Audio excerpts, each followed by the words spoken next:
How do you feel about finances in a relationship? Example, she's irresponsible.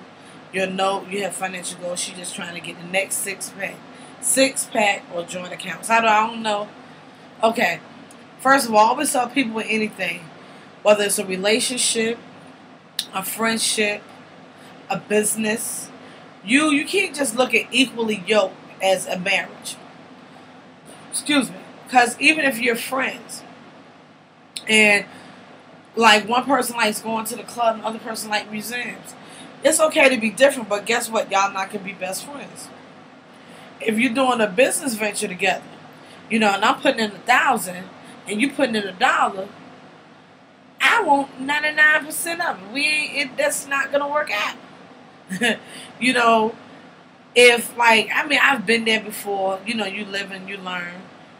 If I read a paper every day. I think everybody should read the newspaper wherever you're at every day. I'm not a big news person, but I read the newspaper every day. Now, if you read the newspaper every day and they don't even looking at the funny papers, guess what? Y'all not gonna have nothing to talk about at the end of the day. Like you see, I drinks, okay. You don't have to be with somebody that drink, but I found people that don't drink, or maybe that's something different. I was about to put it, but y'all just got to like some of the same things. You must like the same things. If one person, let's just say, likes to travel, and the other person don't want to go nowhere but to the corner store to see John and them, it's not gonna work out. It's really not. And a person will hold you back. Sometimes, whoa, I done been there. Run, sweet baby reasons, run. They will hold you back.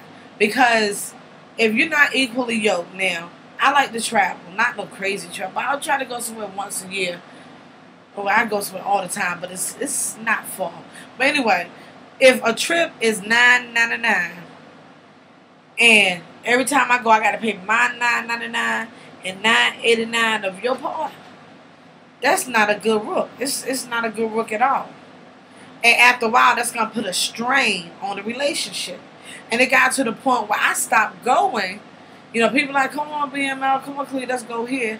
And I started to decline because I knew I had to pay for two. So now I started holding resentment at this person because I really wanted to go, but I was tired of, pulling all the weight. I was tired of pulling all the weight. So that's just like if you have a savings and this person don't even have a bank account, it's not a good thing. I mean, that's just in my opinion. Opposites do attract, but I think it makes for more of a smooth relationship if you like some of the same things. Your salary is somewhere comparable, because that's just human nature. And I keep it real. If, I'm bringing in 6 figures and you might be bringing in 35, 40,000. I know I'm not no better than anybody, but anybody be like, shh, hell, I'm paying damn more than. It's just human nature. And I just think it's better now if I'm making 100 and you making 60. It's not too much of a difference, but I think you should keep things, even. That's just my opinion. But you have to move because a person will hinder you and hold you back. Now, if you're trying to do stuff, and then sometimes you have to show people the way. Sometimes people don't know any better. You can't do something that you haven't been told. As for saving, cooking, cleaning, being on time, all of those things are learned behaviors. And let's keep it real. Now, if you messing with Sharon Shah, Mama Young, and from I don't even want to, but let's keep it is what it is. If you messing with a hood chick, and grandma's still a hood chick, grandma's still in the club, guess what?